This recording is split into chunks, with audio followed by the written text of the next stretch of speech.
Welcome, dear readers. Know that these messages are brought to you with love and the intention of bringing encouragement, information, and truth to you, the brave ones who chose to be on earth at this time in order to assist mankind's spiritual evolution through the presence of your light and awareness. We honor each and every one of you, and are fully aware of your frustration with the seeming slowness of change and disturbing situations continually happening the world over. However, know that all this was clear to you before you decided to incarnate, and yet you eagerly wanted to be a part of Earth's ascension process. You knew that your light and awareness would be needed, and that higher incoming energies would make it the perfect opportunity to clear remaining old energy for yourselves.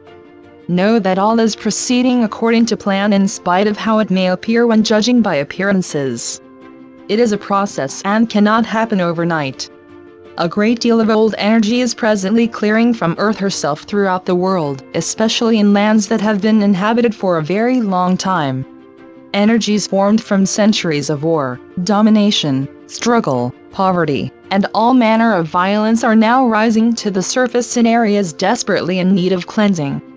Dictators and others in positions of power are beginning to sense that the power over they have always enjoyed is weakening, leaving them feeling threatened without knowing why.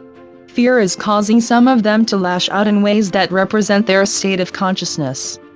However, these old ways are quickly becoming obsolete because the energies that have maintained and sustained them, belief, is beginning to dissolve, and will continue to do so, as increasingly more light penetrates collective consciousness. It is a time of mourning for many. A time in which the majority, both the awakened and the unawakened, are experiencing an unidentified sense of sadness. As the familiar begins to fade away, it causes fear of the unknown to those unaware that there are new and better ways coming, and so they continue to believe that in spite of how disruptive and painful some of the old ways may have been, they were and are the right ways. Many of you are simply feeling this energy. It is not yours. You will find yourselves increasingly called upon to help those drawn to you with questions and concerns. They recognize your stability in the face of outer appearances, and want this for themselves. You will become, and many of you already are, teachers to those ready for and seeking truth.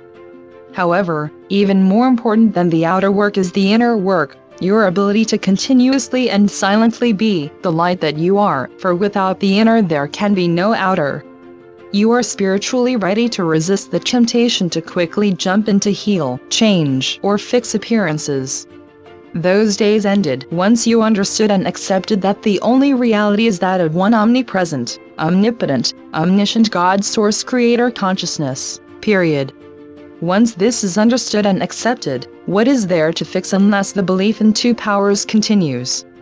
When you live life from a consciousness no longer cluttered with beliefs of duality and separation, the energy of your enlightened awareness automatically flows wherever you are, because it is who you are.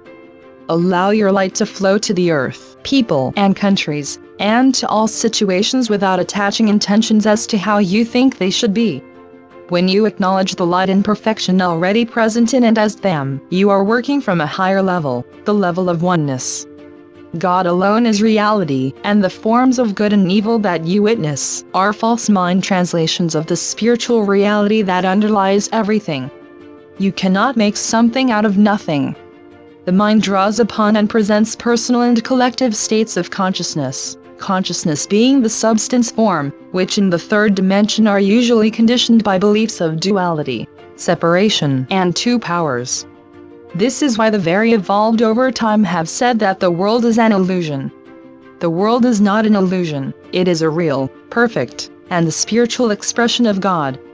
Rather, it is mankind's hypnotism and false beliefs about the world that constitute the illusion.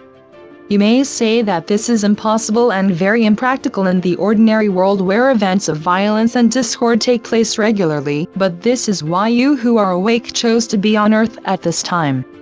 You came in order to seed collective consciousness with truth, just as Jesus seeded the collective long ago.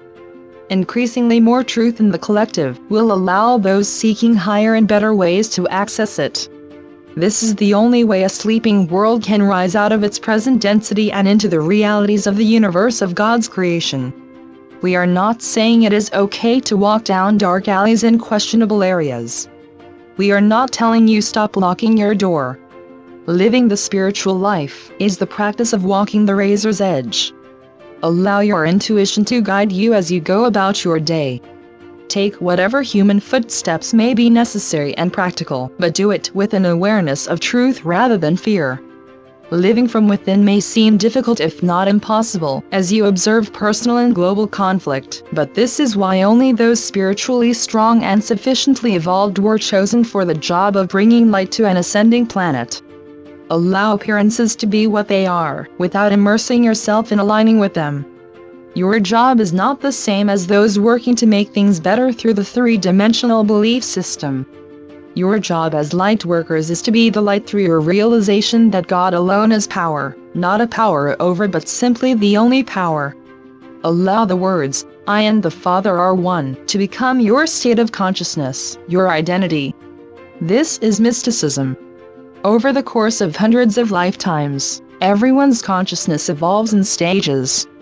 First atheism, then into some sort of organized group or belief system, then to metaphysics, and lastly to mysticism or the consciousness of oneness.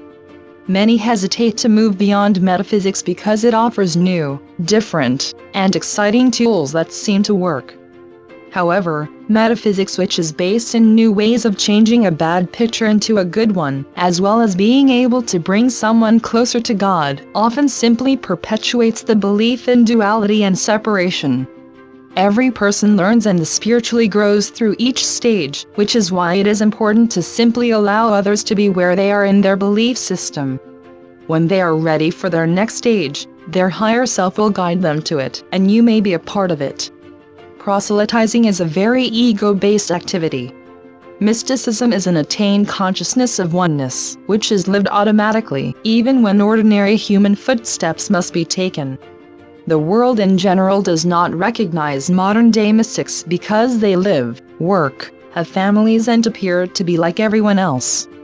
In general, the world continues to think of mystics as they have been pictured on holy cards, artwork, statues, etc.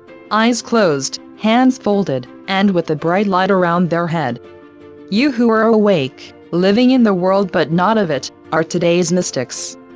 The mystical life is a life of detachment from much that occupies three-dimensional thinking, and thus those living it are often thought of as being uncaring and cold by those living fully in the three-dimensional belief system.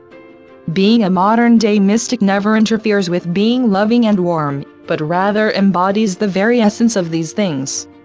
Mysticism is what you have been preparing for throughout your many lifetimes of spiritual seeking, questioning, study, and practice. As you move deeply into conscious awareness of your divine selfhood, many previous ways of solving problems and living life in general will continue to present themselves to your awareness because you are used to and familiar with them. However, you may quickly discover that ways, actions, words, ideas, etc. that worked well in the past for you no longer work as they once did.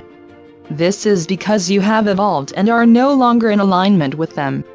Never resist anything, because resistance only makes that which is resisted into a something, giving it power and reality.